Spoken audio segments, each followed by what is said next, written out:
Thank you, Oren. Thanks for the nice introduction. And thank you to you and Daphne for the invite. And it's great to see everybody. And I'm looking forward to a nice conversation at the end. Let me share my screen and we'll get started. All right, Daphne, can you see this okay? Okay, great.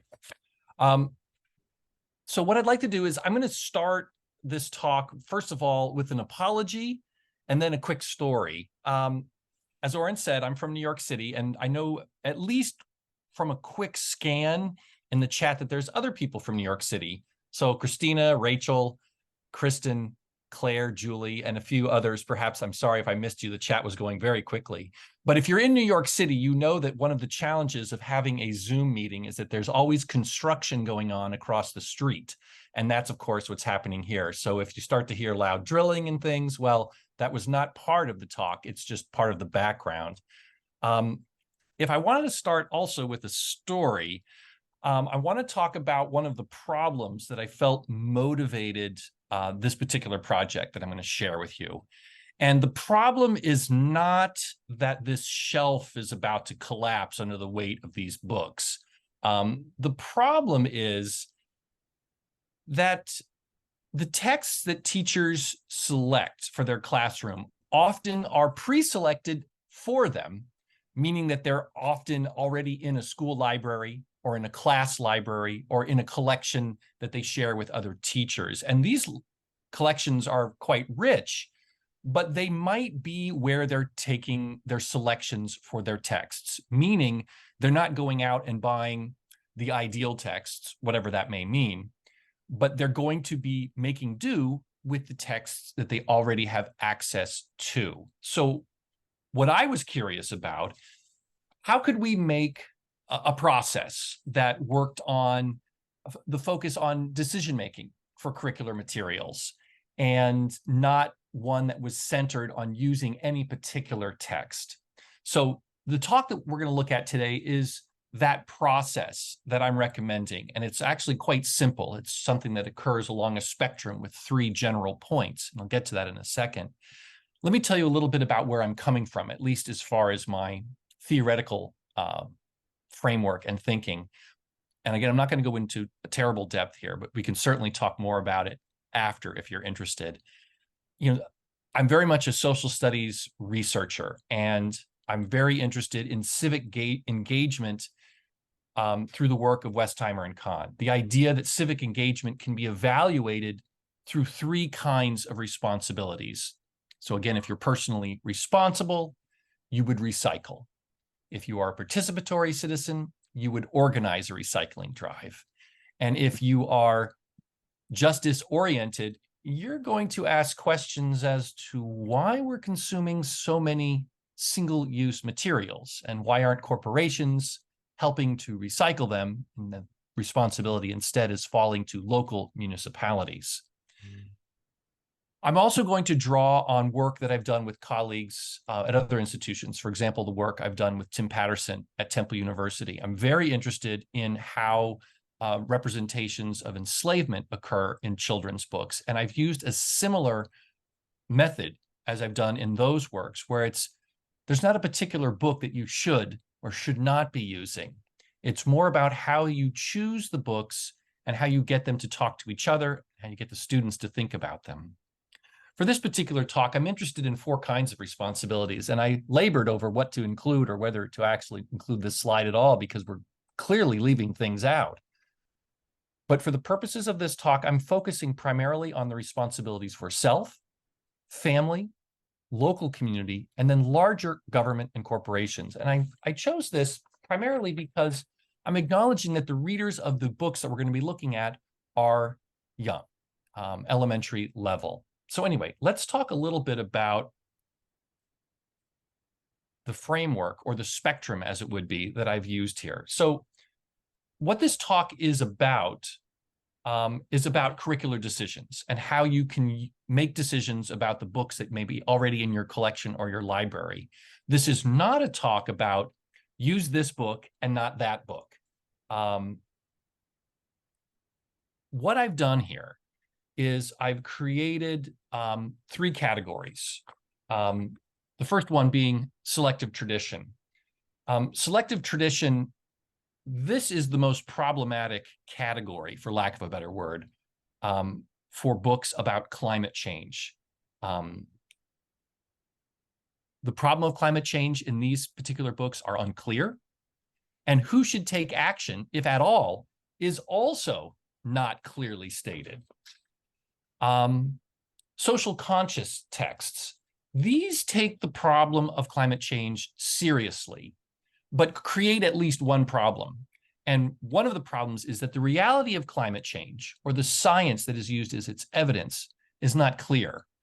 Or who is responsible for climate change is vague, or occurs in passive voice, or is limited.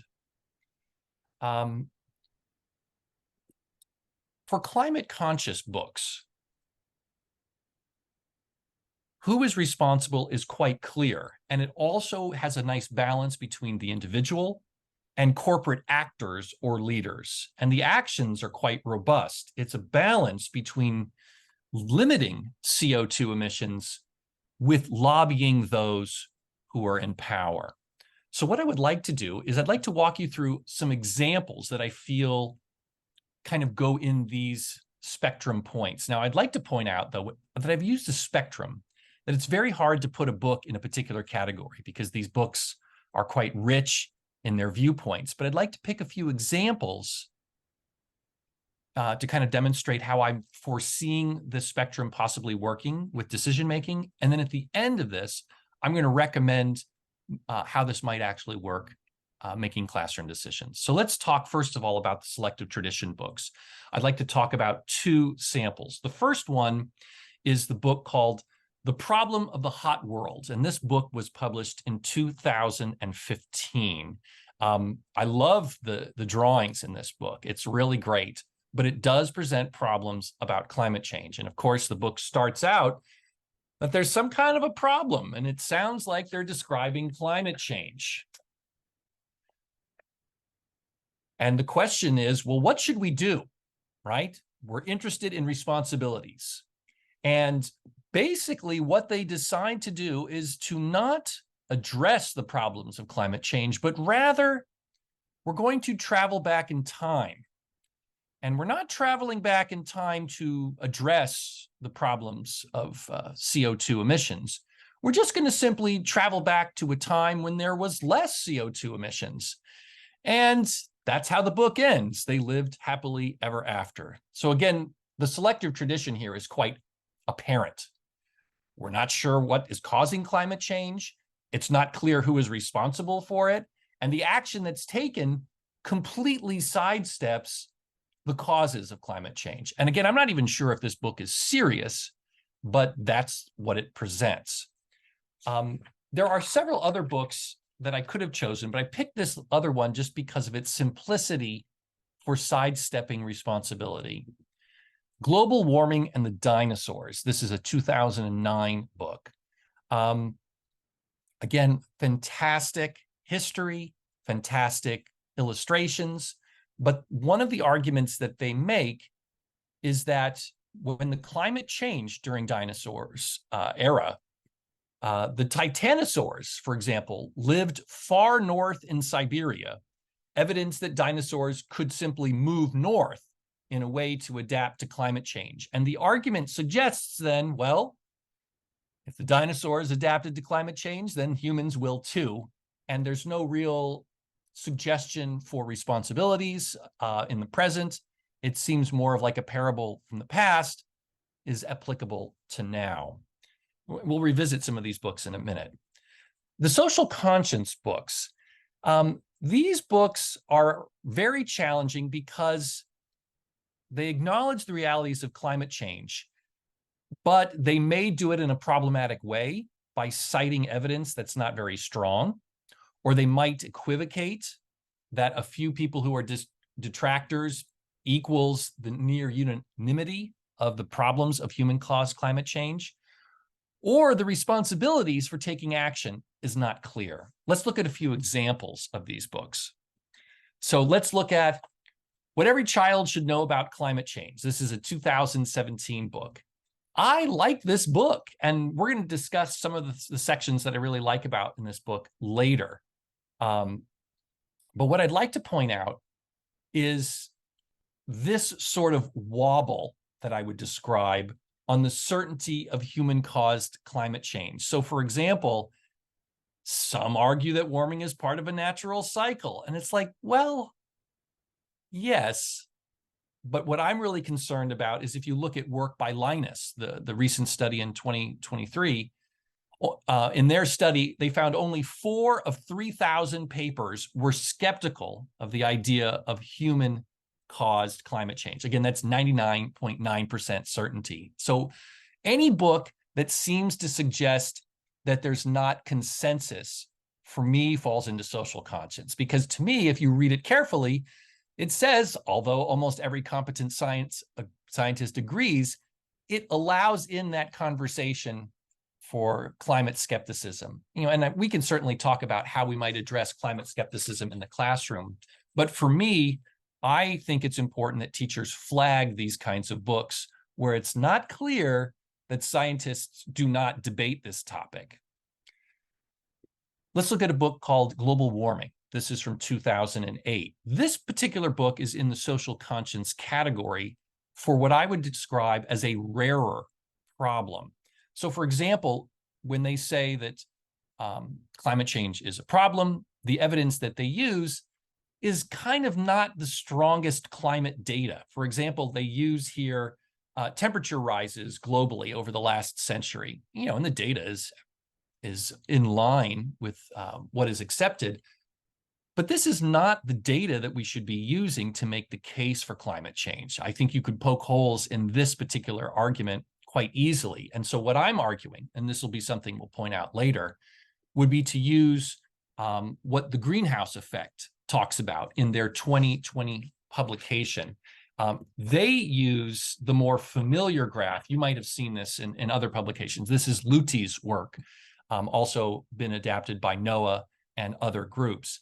As I talked about with Oren over the summer, I actually have a little card of this in my wallet. So when I talk to people who are skeptical of climate change, the argument that I usually hear is, well, the Earth's CO2 levels have always fluctuated. And I say, you're right. And let's look at that. And the fluctuation, of course, that's happening in the present is wildly out of line with the last 800,000 years of data. So again, when we're talking about social conscience books, I am willing to put books in that problematic category if they're not using the data that appears on this screen and is using less strong data like this one. Let's talk a little bit about Earth's Fever. This was published in 2011. The book is strong because it's very clear. Humans' CO2 emissions are the culprit of climate change. The challenge for me is where the responsibilities lay. So again, it's key that this is a book for young people. So it's important to start out with things that young people can do. So for example, the responsibilities at the individual level, what you can do at your home. And I think the key here is that young people in these books need to have a role. I think we can talk about the need to put pressure on larger corporations, but younger kids may find that too daunting, and simply because their world may be very small. We can continue that conversation. The problem for me, though, is that the action taking often emphasizes not reducing CO2, but doing things like planting trees. And of course, planting trees is positive, but what I was most concerned about with this book was in the conversation for the need to shift to renewable energy. It wasn't really clear whose responsibility this was. Solar panels are important, okay, but whose responsibility does that fall to? And so for me, looking at these books from a responsibility perspective, I found it problematic when books did not say, well, here's who has the power to build solar panels, and here's who you can call, and here's who you can talk to. And of course, you could put solar panels on your house, but that's not what's being depicted here. Let's go back to the global warming book, again, from 2008. Again, it properly identifies burning fossil fuels as the problem. And again, I thought it was valuable because it said there are opportunities for personal responsibility, like, say, for example, riding a bike rather than taking your car. But in the shift to renewables, it wasn't clear who was responsible for making the shift. It was just something that happened. And in this particular one, it sounded like scientists were responsible. And if scientists are responsible, to me, it sounded like the message to the reader was climate change is someone else's problem. It's something that the experts do. You don't have to worry about it. Other challenges that I found of social conscience books were what I would call anecdotal or out of reach solutions for most of the readers. For example, they talked about a house in New Mexico, and this is referred to as an earthship. So again, an earthship is not necessarily a single place. An earthship could be a concept model for a sustainable community. And this one was kind of interesting because they used all sorts of things to be upcycled and recycled. And that's great, but that would be out of reach for most readers. And particularly here in New York City, this would not be an option, I think, for almost any of my readers. Again, the problem with the earthship model was the idea of how do we make a self-sustaining community? And again, that's fine, but the responsibility to build an earthship sounds more like it's for somebody who has access to large parcels of property, and in urban spaces, that's just not part of the conversation. We can continue that. Let's talk a little bit about climate conscious books. These I felt were valuable for a variety of reasons, primarily for affirming humans' role in climate change, and also going through a variety of responsibilities. So let's start with this particular book, Hopping Ahead of Climate Change. This is a 2016 book. Why I felt this book needed to be in the climate conscious section was for its use of, again, Luti's research, here adapted by the Scripps Institute out of San Diego. If you're not including this data, you really have no evidence that's strong or convincing or irrefutable about humans' role in putting CO2 into the environment. So to me, I thought that was really important because a lot of the books will give references, but they won't actually talk about, a very well-respected study. And this one, I think, is kind of the standard. Let's talk again about the responsibilities that I'm looking for when we're looking for climate conscious. Again, starting with self, but then going to family, community, and then making steps to larger governments and corporations. Because again, the people who have the levers of power, as far as I'm concerned, are the most responsible. But I think it's also important to realize that the readers of these books need to have access to those kinds of decisions also. Otherwise, I think it's very easy to get ecophobia, right? Where the problem is simply so large, we don't get involved, or maybe we simply even give up. So let's talk again back about this book, What Every Child Should Know About Climate Change. What I like is it's very clear about what a young person can do. And again, I don't think that they leave this as these are all of the solutions. But what I also like is that there is a family component here. And I'm very curious to hear what the participants today have to say about it, because the book is very direct in saying, hey, readers, talk to your family about this. Try to transform your home in this way. And I can only imagine what those conversations might have looked like. But I think that's fair game for the child to bring these conversations home. So for me, I really liked that transformation, that it was not simply something I did as an individual, but it was something that I asked others to take part in too. And again, when you're a child, power rests almost primarily with your parents. So to address power, I thought was very encouraging. One of my favorite books that falls into climate conscious would be The Magic School Bus and Climate Change. Why I think this one is valuable is it's very clear from the beginning that CO2 emissions are the cause of climate change. And it offers a variety of responsibilities. So one that I thought was really powerful was what I would categorize as a justice-oriented response. It's asking, why does this problem exist? And how do we challenge the biggest influencers? And in this particular case, political leaders. Emailing my senator, writing to my mayor, etc. Also, what I thought was important was what I would call an authentic assessment. This is something that teachers and I talk about all the time. The idea that a student project is not simply one that is given in front of the class and the teacher. That an authentic assessment is something that is given in front of people who have the power to pull levers and to make decisions. And in this particular play, the students are giving a presentation to a variety of community members. Now, what I'd like to do is to say, well, what might this actually look like in the classroom? What are some possible ideas? And in conversations that I've had with teachers, their favorite strategy has been to, I think I may have one slightly out of order on this. Yeah, okay, so I'm out of order on this one, I apologize. So if we go back to Hopping Ahead of Climate Change, what I liked about this particular book was that it made suggestions for personal consumption.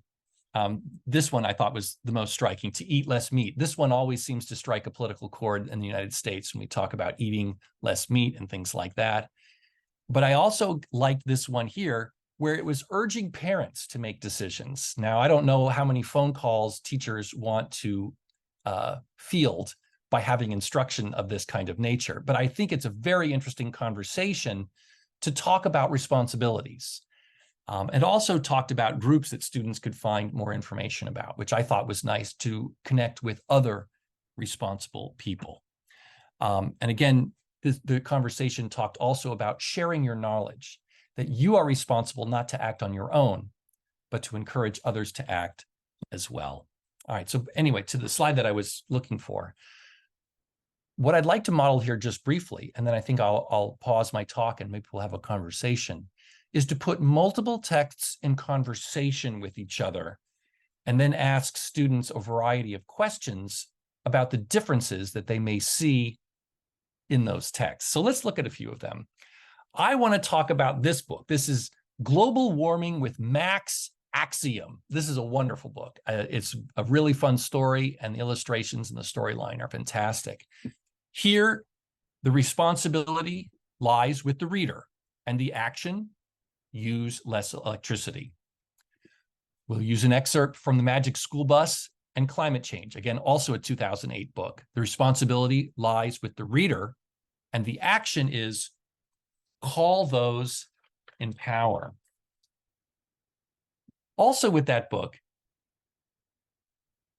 as we just mentioned, responsibility rests with the reader, and the action is to change consumption. As we've talked about in other books, Earth's Fever from 2011, the responsibility is with the reader, and the action is to plant a tree. But there are other books that kind of go in the face of that. So for example, Global Warming and the Dinosaurs, 2009.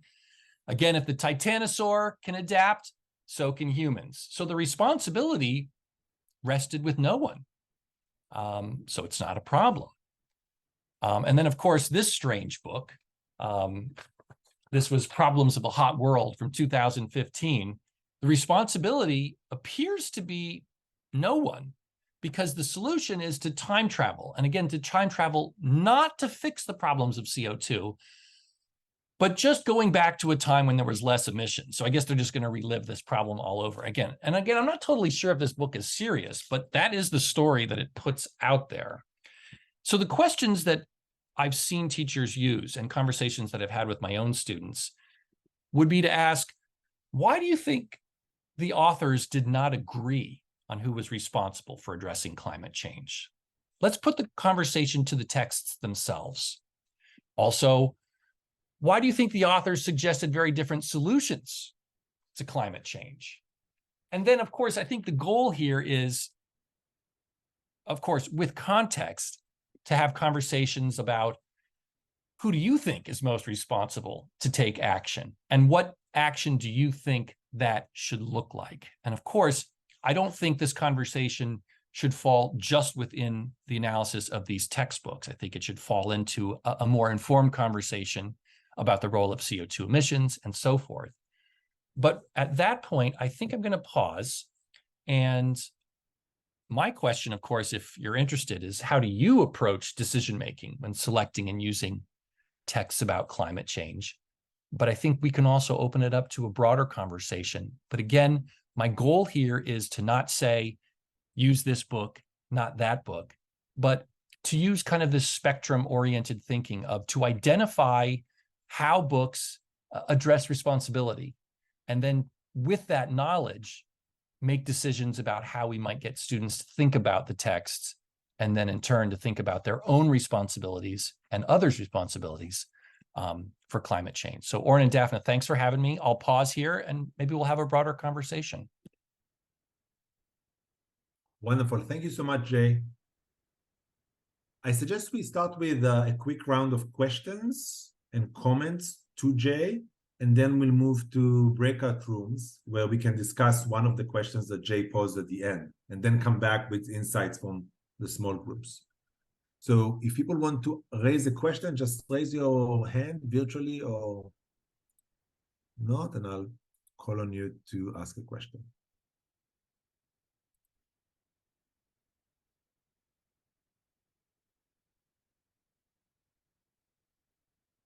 Christina K, I see a question from you in the chat. Would you like to read it out loud? Hi, sure. I put, I was wondering how these topics could be addressed with even younger students. We teach students starting at age 2 and 3. So I'm thinking about how these authors might have approached these topics in general ways. And I'm wondering if people even may have the solutions to the problems that they present.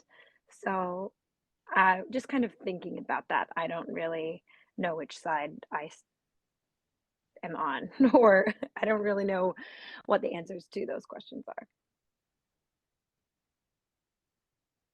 are. Christina, I can do my best to reflect on what you've asked. I don't know the answer to your question either, but when I have been in classrooms, the youngest classrooms I've been have been kindergarten, so around age 5 or so. But this is a topic that they discuss, and it's usually used through the kind of trade book or picture books that we've discussed here. And there are much simpler versions of talking about climate change for younger kids. Is that something that could be used at age 2? I think so, absolutely. Because I think the idea is, the problem is not knowing the science. I think that's very easy to communicate. There's carbon in the atmosphere, and the issue is we're humans, and therefore, what are we going to do about it? And so for me, I think what I've watched teachers do is that I feel like there's often restraint with the youngest kids, because the goal here is to not scare them, right? It's the idea to inform and to empower them to make small personal decisions. So that would be my short answer. Okay, thank you, Jay, and thank you, Christina. I see a question from Roberto. Would you like to say it out loud? Hello, this is Roberto. Can you all hear me? Yes. So my question is, how do you address when a child or student wants their family to be involved in this change and like recycling and different actions that they can take as a family or household, but are indifferent or apathetic? I'm just thinking about that sense of like student or children not trying to help them feel helpless. because like I think about myself as an adult where, you know, trying to get my family to compost, it took some time, but I can handle that as an adult. I'm thinking about how can a, you know, how do we help if there's students that have indifferent parents or like family members? Well, I'm not sure if I have a clear answer for you, Roberto, but I'll give you my best shot. For me, I think the challenge is if you are planning to ask parents to be part of the curriculum, I think it's important to carefully craft the questions that the students might bring home, because otherwise the message is lost in transit.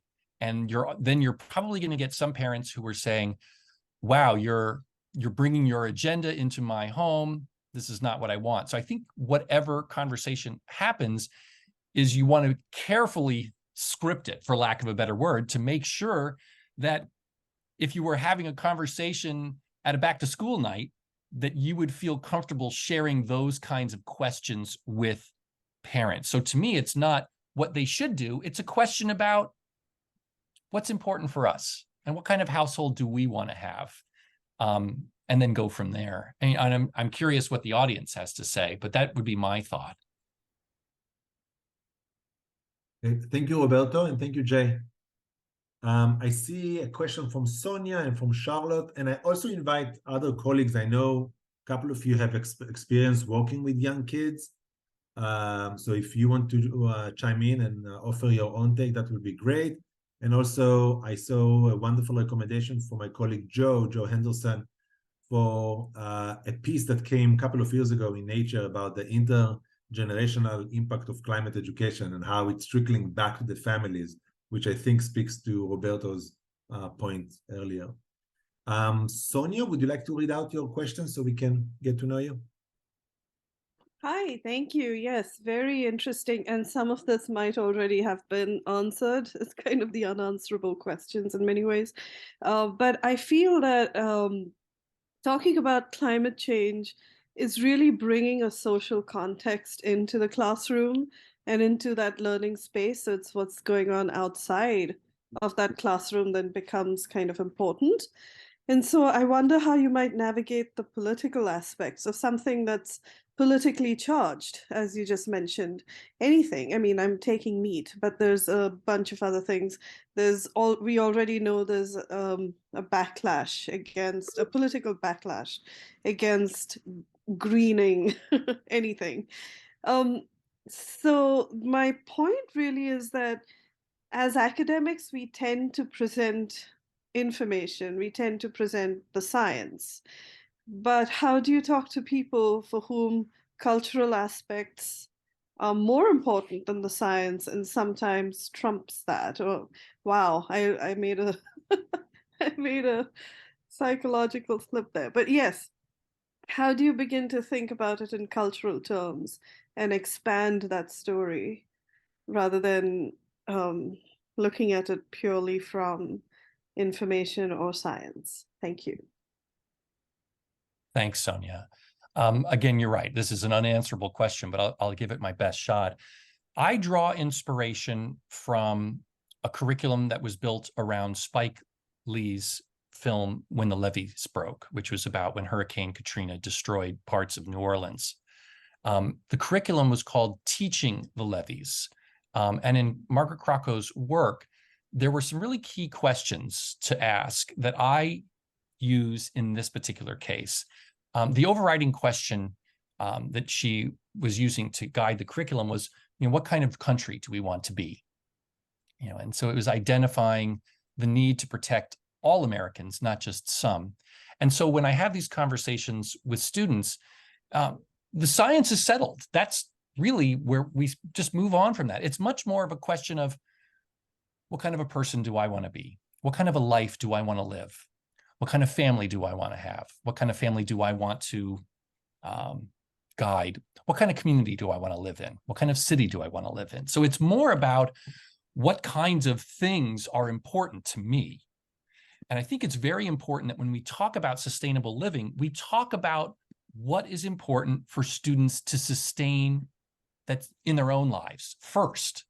Because I think once students realize that sustainability is not some political thing, that it's actually quite a very practical and personal and applicable concept. If we start with what you want to sustain first, then I think the conversation about living more sustainably is more palatable. And if it's not about them first, I think students are quite defensive, because it's like, well, living more sustainably might be more expensive, things like that.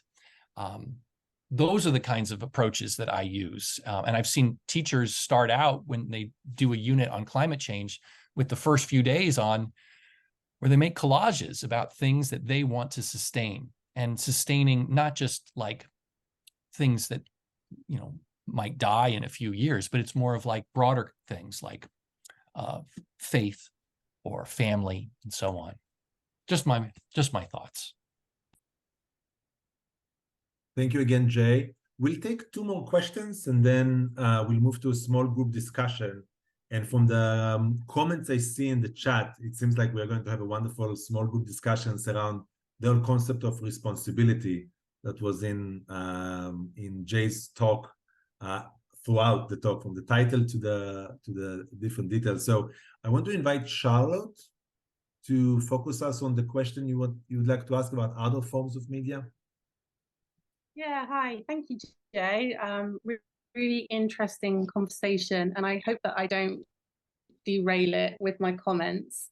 So my brother, when people ask me what he does, I say that he destroys the planet. He works in the oil and gas field in Dubai, and has done for, you know, the past 30 years. He doesn't believe that climate change is real, because as far as he's concerned, you know, he works in the field and he knows and everything. He doesn't trust books. So he has 2 children now, and he will consume media with them. He'll watch shows with them. So I guess as you were talking, I was thinking, you know, how can we bring in other forms of media into this conversation when people who can typically be climate deniers might not typically trust the written word? They might trust more things like the videos they're seeing. So I was like thinking, how could we somehow bring other forms of media into this conversation that can support it? Because sometimes my brother, he sees articles and newspapers and things as like the whole, I'm revealing way too much about myself here, but he sees it all as like, it's not real. It's not real. The written word isn't real. What you see on the screen is real. So is there a way we can bring the media into this? That was just my thoughts. Thank you, Charlotte. Jay? Charlotte, thank you for derailing it. I think that's exactly what we should be doing, right? You know, I'm not going to disclose as much as you did regarding people that I know personally who I'm having these conversations with, but I hate to say it, I do keep that little card in my wallet of the Luti CO2 levels, where I say, are you familiar with this data? And it's not, here's the data, therefore you're wrong. It's more of a conversation of, are you familiar with this? You know, and if you don't trust them, then let's have a conversation about, who do you trust and why? And then let's start with that. And so if trust is resting in more visual, well, then why don't we look at visuals that come from areas that you particularly trust, and then ask the question, well, do you trust this material? I think it becomes a conversation about who do we trust and why, not the science. The science is settled. Scientists don't argue this, so therefore we shouldn't. But the problem is I think actually quite logically, as you described with your brother, some people don't trust things that we in this room do. So why don't we have a conversation about that? As far as specific media, I don't think I have a good example. I'm sure our colleagues in this room would. But to me, it's more of a conversation about what is our process for determining that something is trustworthy. And let's have a conversation more about that, because I think it's easier to find common ground. Because if you don't trust anything, well, I don't think that's true, because there are certain social habits that we do that keep us alive. So there are some foundations that I think we can find. And then once we get to that, I think we can build it towards maybe looking at certain sources. Wonderful. Thank you, Jay, so much. I saw that Lisa, my colleague Lisa Wright, posted a link to Common Sense Media. and some other resources, so please check it out later. Daphne, I think this is a good time to move to small group discussion. Yeah.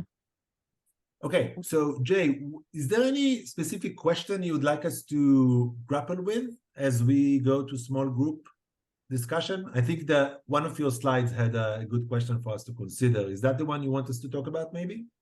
Well, the question I thought of was, how do you approach decision-making when selecting and using texts about climate change? So I'm curious about our own decision-making process, but I'm also going to borrow from Charlotte. How do we have conversations about what is reliable?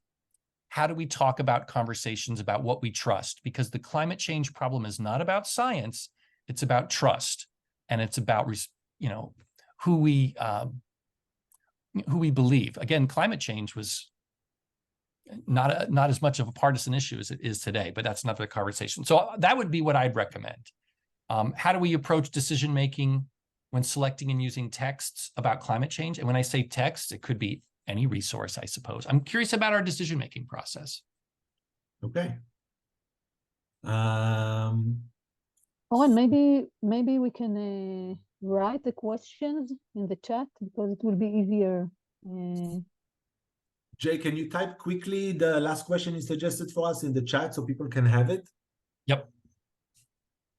And everybody, we are going to start a small breakout room session for something like 20 minutes, and then we'll come back to compare notes. Okay, thank you so much, everybody, for participating and for coming back. How about we compare some notes from the two groups? Maybe someone from group one can start us off.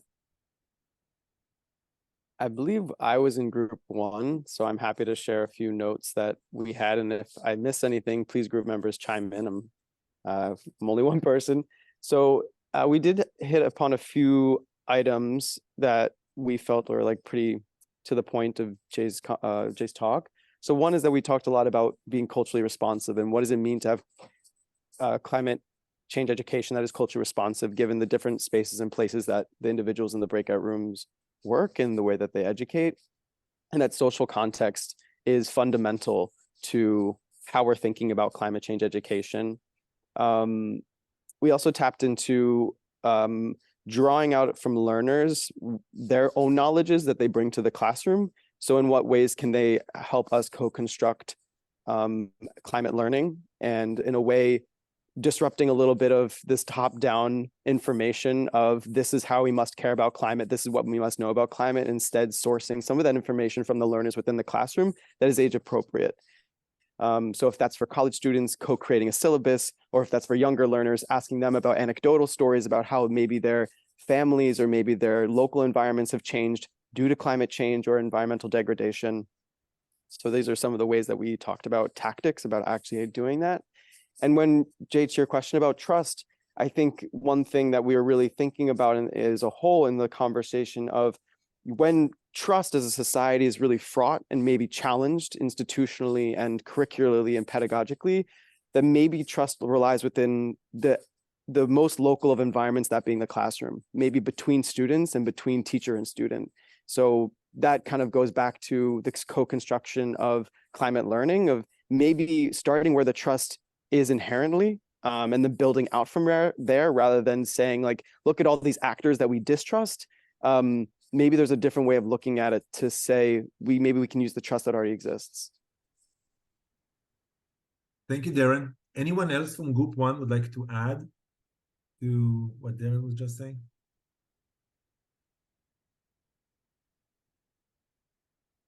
I think there were one more point about the differences between the early childhood education and their connection to parents, and in high school students and their connections to parents, and the differences between the two.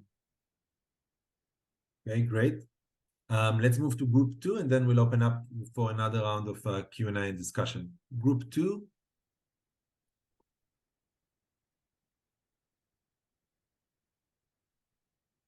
Yes, Lisa, please go ahead. Definitely crossover between group 1 and group 2, even though we couldn't hear one another. First the idea of being culturally responsive. And we had people in our group from all different parts of the world. And it's, talking about one type of a conversation or something that is place-based in one country is not going to be the same as in the other country. So really looking at, if we want to come from student experience, teacher experience, children's experience, it really does start with the phenomenon-based. We had a wonderful example of the fires in California. So phenomenon-based to place-based. What are the individuals experiencing? And then from there, moving on to determine what you are going to do with this information. What are the children asking? What are the discussions? And yes, very much, Darren, to co-create those explorations. Wonderful. Thank you so much, Lisa. Anyone else from group 2 would like to add? Okay. Jay, any thoughts as you listen to the conversations in your group and from the other group? Well, I think I was really happy to hear about the need for cultural responsiveness, right? Because some of our students or our participants that we're having conversations with may have limits in what they are able to do, and they shouldn't feel bad about that. And so I think a lot of this is just a conversation of knowing what your options are and making decisions that work for you. And I really like the idea, Lisa was talking about this idea of the need to emphasize our lived experiences and to model the kinds of things that we're hopeful for, but to not hold ourselves to perhaps an unrealistic expectation for our own students. And I'm thinking of kind of what Sarah was talking about, where how do we get people to fall in love with what's around them? And I'm paraphrasing what she's saying, but the idea is, if we're going to need to develop empathy for people that we may never meet, it's important to develop empathy for the things that are most immediate in our lives. And there was a lot going on here, but I'm just thinking about what Darren had to share with, with the crossover about responsiveness. I think this is, and I'm also thinking about, I'm not sure who was, I think she just stepped off. I think it was Charlotte talking about her brother. I think those are the most important conversations that we have with people who are in our immediate circles. Because if we can't have these conversations with people in our immediate circles, then we're certainly not having this conversation on a broader level.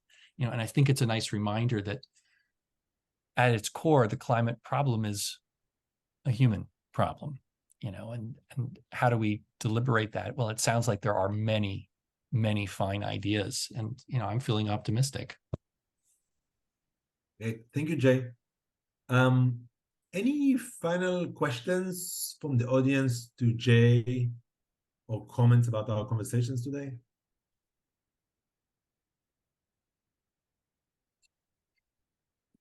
Yeah, Madana? I think when Jay was doing his presentation, he had 3 types of models, where in the first, there is climate skepticism, and then there is the other one where we do not try to do any finger pointing, point the companies responsible or people responsible, and the last one, which is not trying to be that cautious. So that's how I understood it.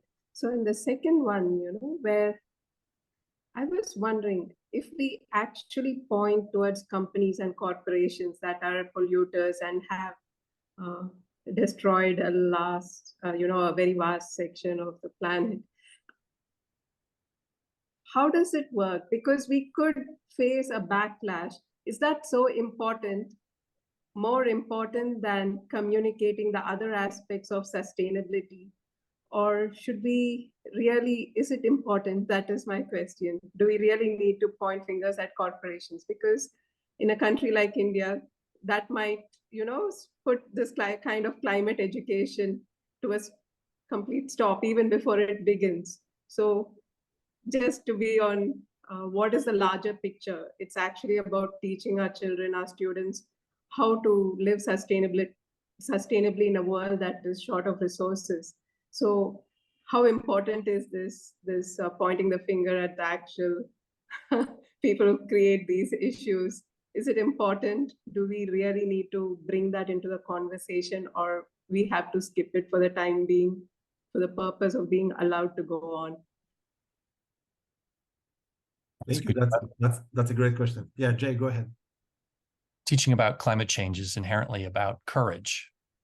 And it's also inherently about balancing the need to teach for justice while also keeping your job. And that balance is always going to be a very individual choice. So to answer your question, should we identify big players in their degradation of the environment? Yes. But how we do it and to what extent is always going to be a personal choice, knowing what your circumstances may be and what the context may be. To not call out the fact that our decisions are limited by major corporations, I think is a problem. I have decisions, but I really don't have much of a decision that is absent of fossil fuels. That's just the way the economy has been set up. I think having an honest conversation about that is necessary. But again, the balance for justice and keeping your job is a very personal one. And I think that that's something that only you and all of us individually can really decide. Thank you so much, both. Any other question? I think I have one for Jay, as people are thinking. We have a couple of more minutes together, and people might want to ask a question. So let me ask you quickly, Jay.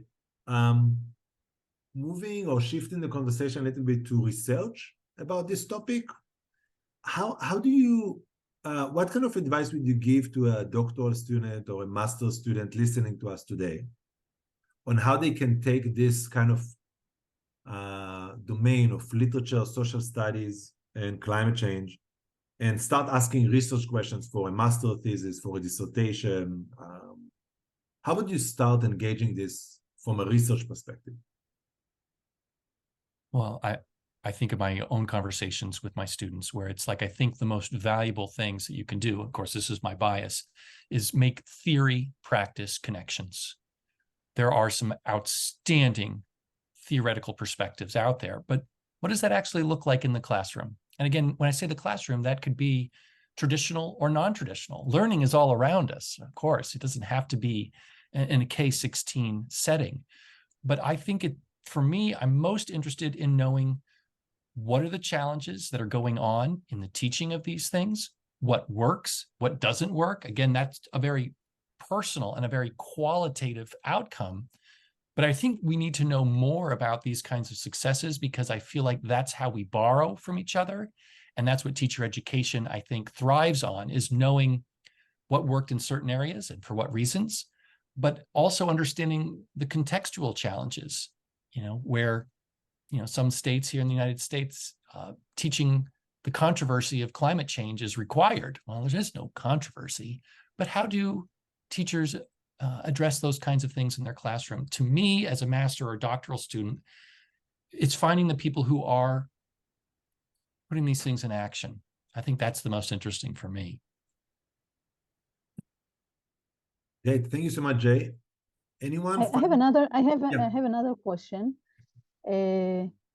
You probably, and many places in the world, use the English language. We have this, so I told about a book in Hebrew, which I can share with you, but you will not be able maybe to look at the illustration. It will be nice, but in English there are a variety of books about climate change. But if you are going to other languages, especially in Hebrew, you don't find many. You find maybe one about Greta.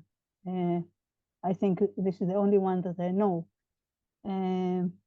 So, and I'm sure that in other places that English is not the main language is a problem. So what can be the solution for that?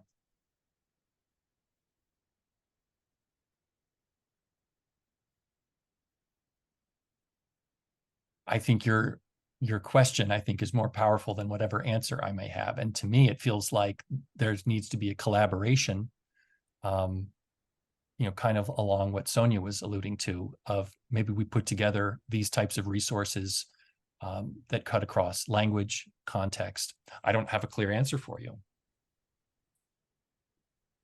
But it sounds like it's even not about translation. I don't think a good translation will do the work.